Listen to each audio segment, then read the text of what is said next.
Assalamualaikum adik-adik. Semangat belajar ya buat hari ini. Saya Elok Suraya dan Faridatus Solihah dari UINSA Sunan Ampel, Surabaya akan menjelaskan sedikit tentang toharo. Sebelum kita lanjut belajar, saya harus sampaikan kompetensi intinya dulu ya. Kompetensi inti. Pertama, yakni menghargai dan menghayati ajaran agama yang dianutnya. Yang kedua, menghargai dan menghayati perilaku jujur, disiplin, tanggung jawab, peduli, toleransi, gotong royong, santun, percaya diri dalam berinteraksi secara efektif dengan lingkungan sosial dan alam dalam jangkauan pergaulan dan keberadaannya. Yang ketiga, memahami pengetahuan faktual, konseptual, dan prosedural berdasarkan rasa ingin tahunya tentang ilmu pengetahuan, teknologi, seni, budaya terkait fenomena dan kejadian tampak mata. Dan yang terakhir yakni mencoba, mengolah, dan menyaji dalam ranah konkret, menggunakan, mengurai, menggambar, dan mengarang sesuai dengan yang dipelajari di sekolah dan sumber lain yang sama dalam sudut pandang atau teori. Kompetensi dasar.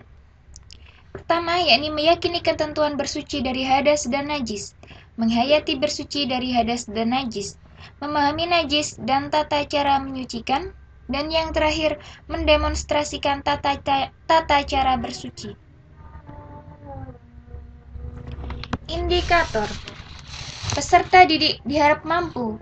Yang pertama, menyebutkan pengertian toharo dan dalilnya, menyebutkan macam-macam najis dan contohnya, menjelaskan ketentuan bersuci dari najis, menyebutkan macam-macam hadas dan contohnya, serta mempraktikkan bersuci dari hadas dan najis.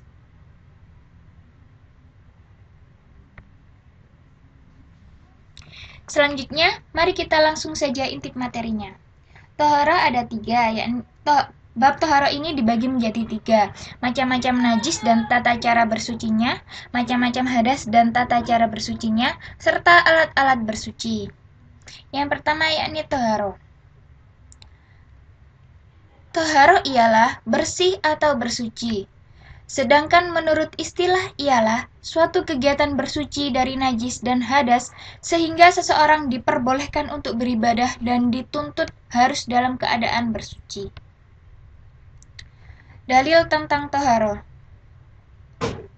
Dalam surat Al-Baqarah ayat 222 yang berbunyi, sesungguhnya Allah menyukai orang-orang yang bertaubat dan menyukai orang-orang yang mensucikan diri. Selanjutnya najis. Najis yaitu kotoran atau berupa suatu benda yang kotor yang mencegah sahnya mengerjakan suatu ibadah yang dituntut harus dalam keadaan suci. Macam-macam najis ada 3. Yang pertama yakni najis mukhafafah, yang kedua najis mutawasitoh, dan yang terakhir najis mughaladoh. Untuk yang pertama yakni najis mukhafafah. Najis mukhafafah ialah najis ringan, yaitu air kencing bayi laki-laki yang belum makan selain ASI.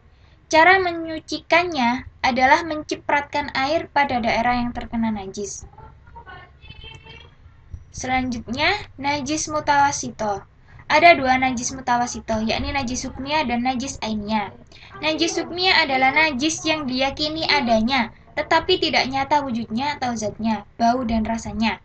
Sedangkan najis ainiyah adalah najis yang tampak wujudnya atau zatnya dan bisa diketahui melalui bau maupun rasanya.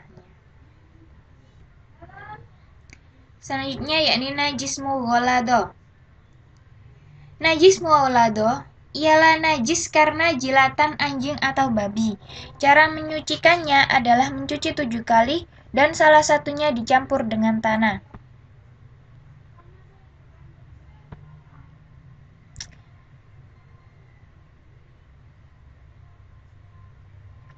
Selanjutnya, yakni macam-macam hadas dan cara bersuci. Hadas kecil, diantaranya buang air kecil, buang angin, menyentuh kemaluan, dan sebagainya. Cara bersucinya adalah dengan berwudu atau tayamum. Sedangkan pembagian hadas yang kedua, yakni hadas besar.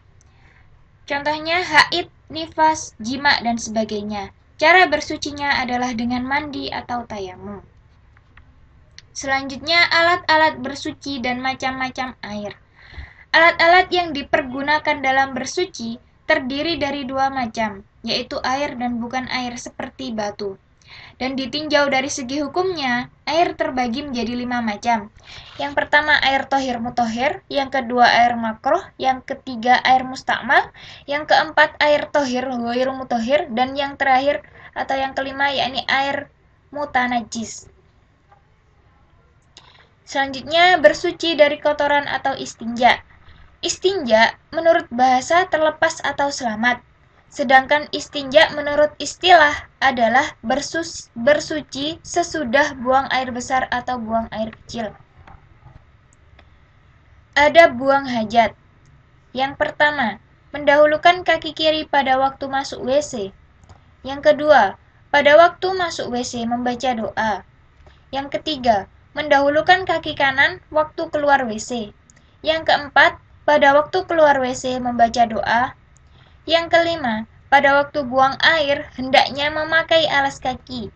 Dan yang terakhir, istinja hendaknya menggunakan tangan kiri.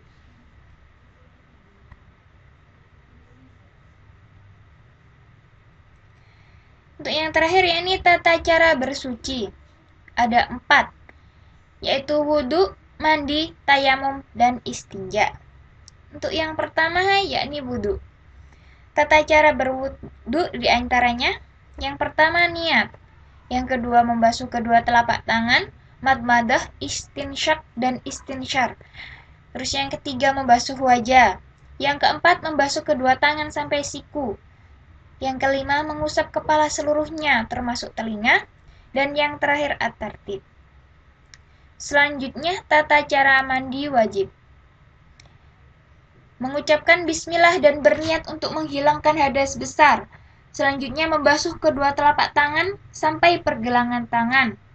Kemudian membersihkan kemaluannya dan kotoran yang ada di sekitarnya. Selanjutnya berwudu sebagaimana cara berwudu untuk sholat. Dan yang terakhir mengguyurkan air ke seluruh tubuh. Terus yang ketiga, tata cara bersuci yang ketiga yakni tayamum. Tata cara bertayamum. Yang pertama, membaca basmalah dan berniat. Yang kedua, menepuk kedua telapak tangan ke permukaan tanah. Yang ketiga, meniup kedua telapak tangan lalu mengusap wajah dan kedua tangan hingga pergelangan. Dan yang terakhir, tertib dalam tayamum atau al-muwalah. Terus tata cara bersuci yang terakhir yakni istinja. Tata cara beristinja.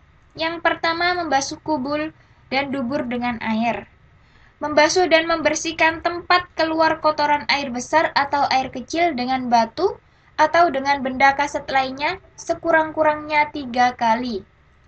Terus, najis yang jatuh di atas benda yang padat cukup dengan membuangnya.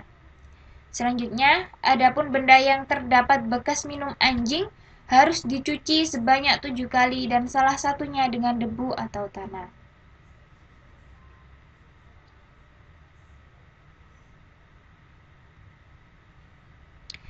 Ya, itulah materi yang sudah saya sampaikan sedikitnya. Terus, sebelum saya akhiri, saya akan menguji pemahaman kalian tentang toharoh. Untuk soal yang pertama, menyucikan diri dari hadas dan najis ketika akan mengerjakan ibadah disebut A. Tayamum, B. Toharoh, C. Wudu, dan D. Sholat. Dan jawaban yang benar adalah B. Toharoh.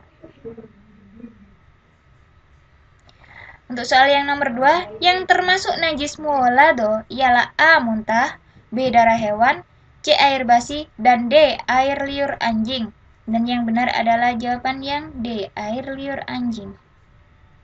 Untuk soal nomor 3, suatu najis yang cara menyucikannya cukup dipercikkan dengan air disebut najis A. Muwaladah, B. Mutawasitoh, C. Hukmiyah, dan D. Muhaffafah. Dan yang benar adalah D. Muhaffafah. Untuk soal yang terakhir, yang mewajibkan mandi wajib antara lain adalah A. Mimpi basah, B. Tidur nyenyak, C. Makan besar, dan D. Buang air besar. Apakah tidur nyenyak? Maaf, Anda kurang beruntung. Silakan coba lagi. Dan jawaban yang benar adalah A. Mimpi basah. Any question? Ya, sekian penjelasan dari saya. Terima kasih adik-adik. Untuk kurang lebihnya saya mohon maaf, dan saya Elok Suraya dan Faridatus Solihah undur diri. Semoga bermanfaat. Assalamualaikum warahmatullahi wabarakatuh.